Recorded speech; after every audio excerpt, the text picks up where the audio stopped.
Hello guys, அஸ்ஸலாமு அலைக்கும். Welcome back to my channel. இன்றைக்கி நம்ம வீட்டிலையே ரொம்ப ஈஸியான மெத்தடில் சிக்கன் மந்தி எப்படி செய்கிறதுன்னு பார்த்துடலாமா?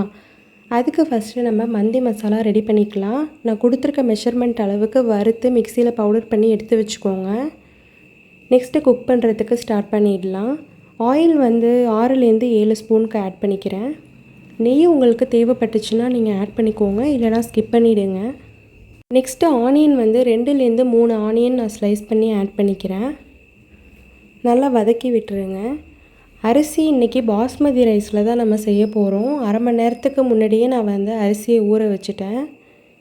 பிரியாணி இலை இருந்துச்சுன்னா அதுவுமே 2 ஆட் பண்ணிக்கோங்க. சிக்கன் நான் இன்றைக்கி 1/2 kg போல் வாஷ் பண்ணி எடுத்து வச்சுருக்கேன். அதில் இந்த மாதிரி கீரல் போட்டு வச்சுக்கோங்க, அப்போ தான் நமக்கு மசாலா நல்லா ஏறும். நெக்ஸ்ட்டு பச்சை மிளகாவும் பூண்டும் நம்ம ஆட் பண்ணிக்கலாம்.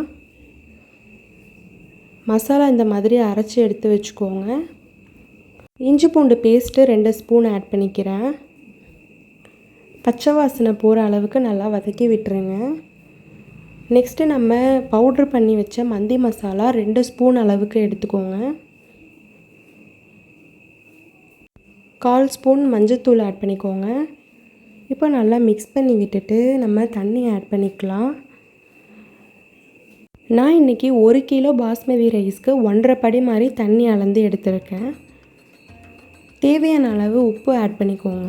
இப்போ நல்லா கொதி வந்ததுக்கப்புறமா நம்ம சிக்கனை ஆட் பண்ணிக்கலாம். சிக்கன் ஆட் பண்ணிவிட்டு நெக்ஸ்ட்டு ட்ரை லெமன் இருந்துச்சுன்னா அதை ஆட் பண்ணிக்கோங்க. இது நம்மளுக்கு மந்தியை நல்லா ஃப்ளேவராக கொடுக்கும். ஒன் சைடு நம்ம சிக்கன் ஃப்ரை பண்ணுறதுக்காக மசாலா ரெடி பண்ணி வச்சுக்கலாம். 1 ஸ்பூன் அளவுக்கு மந்தி மசாலா எடுத்திருக்கேன். 1/2 டீஸ்பூனுக்கு இஞ்சி பூண்டு பேஸ்ட் எடுத்திருக்கேன். 1 ஸ்பூன் மிளகாத்தூள் ஆட் பண்ணிக்கோங்க. லெமன் 1 லெமன் அளவுக்கு எடுத்திருக்கேன். ஆயில் கொஞ்சமாக ஆட் பண்ணிவிட்டு இந்த மாதிரி நல்லா மிக்ஸ் பண்ணிக்கோங்க. நெக்ஸ்ட்டு தேவையான அளவுக்கு சால்ட்டு கொஞ்சமாக ஆட் பண்ணிக்கிறேன். நல்லா மிக்ஸ் பண்ணி வச்சுட்டு சிக்கன் 80% நமக்கு அந்த தண்ணியில் குக் ஆனாலே போதும். தனியாக இந்த மாதிரி எடுத்து வச்சிடணும். தண்ணி நல்லா கொதித்ததுக்கப்புறமா நம்ம ரைஸை ஆட் பண்ணிக்கலாம். தண்ணி அளவு கரெக்டாக வைக்கணும், அப்போ தான் நமக்கு அரிசி உடையாமல் தனித்தனியாக வரும். இப்போ நம்ம மூடி வச்சிடலாம். நெக்ஸ்ட்டு நம்ம ரெடி பண்ணி வச்ச மசாலாவை சிக்கனில் இந்த மாதிரி 1 by 1 மிக்ஸ் பண்ணி எடுத்து வச்சுக்கலாம்.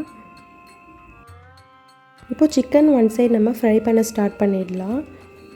ஆயில் இன்றைக்கி யூஸ் பண்ணல, பட்டர் வச்சு தான் நாங்கள் சிக்கன் ஃப்ரை பண்ண போகிறோம். மந்திக்கு பட்டர் யூஸ் பண்ணால் நல்லாயிருக்கும், அதனால் பட்டர் வச்சு நாங்கள் இந்த மாதிரி ஃப்ரை பண்ணி எடுத்துக்கிட்டோம். 80% தண்ணியிலே நமக்கு குக் ஆகிடும். ஸோ லைட்டாக நம்ம ஃப்ரை பண்ணாலே போதும். இந்த மாதிரி ஃப்ரை பண்ணி எடுத்து வச்சுக்கோங்க.